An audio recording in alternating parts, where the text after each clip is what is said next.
Muy buen día a todos. Un placer estar con ustedes en este día. Como estudiantes de la Universidad Católica de Honduras, les presentaremos un video para que puedan llenar más sus conocimientos acerca del modelo liberal. Primero les vamos a hablar acerca de las generalidades del modelo liberal. En 1839, tras el colapso de la República Federal Centroamericana, Honduras dejó de ser miembro de un Estado federal para convertirse en una nación independiente. No obstante, el país estaba en una situación muy inestable, llena de diversos problemas políticos y conflictos armados los cuales impedían el avance. La joven nación no encontraría la estabilidad política hasta finales de mediados del siglo XIX, hasta la década de 1870, pues previo a este periodo se había reincorporado de nuevo en su territorio a las islas de la Bahía de Gran Bretaña. Dicho territorio había sido ocupado militarmente por el Imperio Británico y subconscientemente convertido en una de las posesiones en el Caribe y llamada como la Colonia de las Islas de la Bahía, que existiría hasta 1861.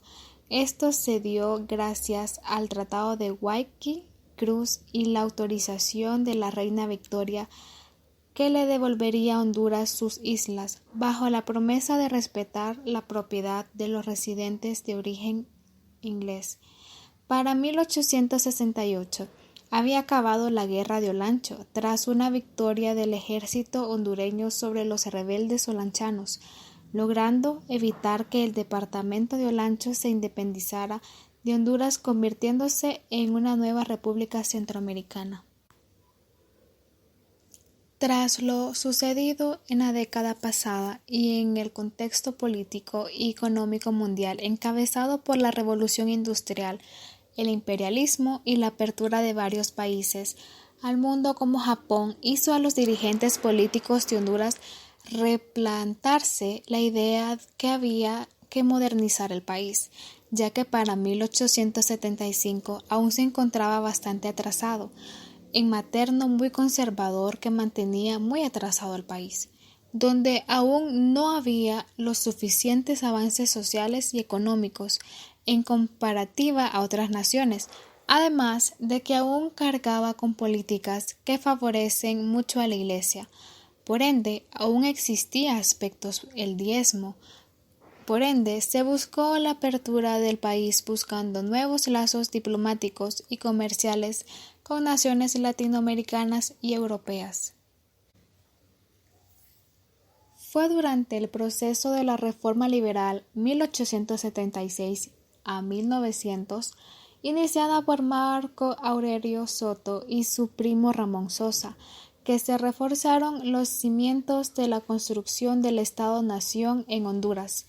El objetivo fundamental de dichas reformas liberales era la modernización de las estructuras económicas y sociales con vistas a facilitar el desarrollo de las economías de exportación, atrayendo los capitales externos y asegurando una cierta estabilidad política e institucional.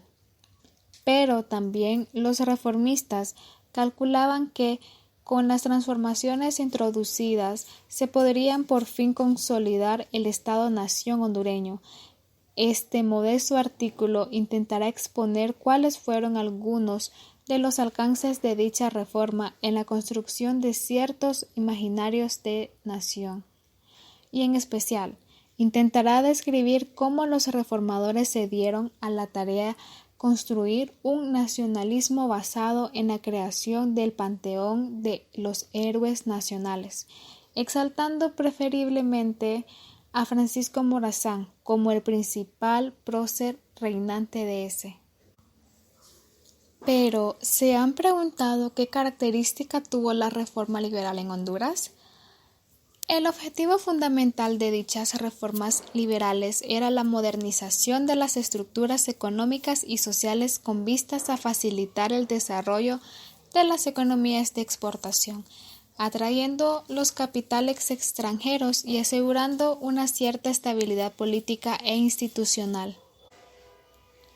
Pero, ¿qué pasó en Honduras con las generalidades del modelo liberal?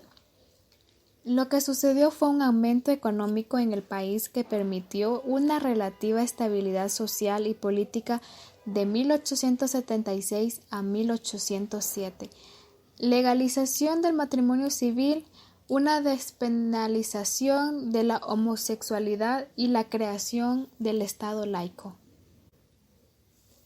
Pero ¿se han preguntado cuáles fueron las causas de la reforma liberal en Honduras? La reforma liberal en Honduras fue una consecuencia de la Revolución guatemalteca de 1871, que sacudió la estructura política de los países centroamericanos. Esta revolución tuvo su origen en la necesidad del gobierno revolucionario del general Rufinus Barrios de contar con el apoyo de los hondureños y salvadoreños. Pero, ¿cuáles fueron los cambios que trajo la reforma liberal?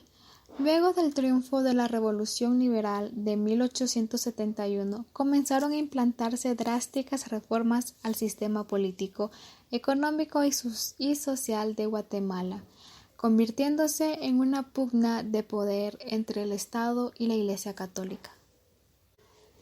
Los aportes que hicieron los liberales a nuestro país promulgó la Constitución Federal de 1857, que junto con el Plan de Ayutla en 1854 y otras reformas liberales, polarizó la sociedad mexicana hasta derivar en la Guerra de Reforma 1857 a 1861, la segunda intervención francesa en México en 1862 y 1867 y el segundo imperio mexicano de 1863 a 1867.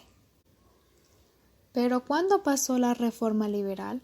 El catedrático aseguró que la generación de la reforma duró 7 años en estrictos sentidos, de 1853 a 1860, pero se prolongó otros 13 años más y culminó en 1873, en que se elevaron las leyes de reforma a nivel constitucional. ¿Quién habrá hecho las reformas liberales? Fue Valentín Gómez Farías. Se le reconoce como padre de la reforma. Falleció en la Ciudad de México el 5 de julio de 1858. Pero, ¿cómo era el país modelo de los liberales?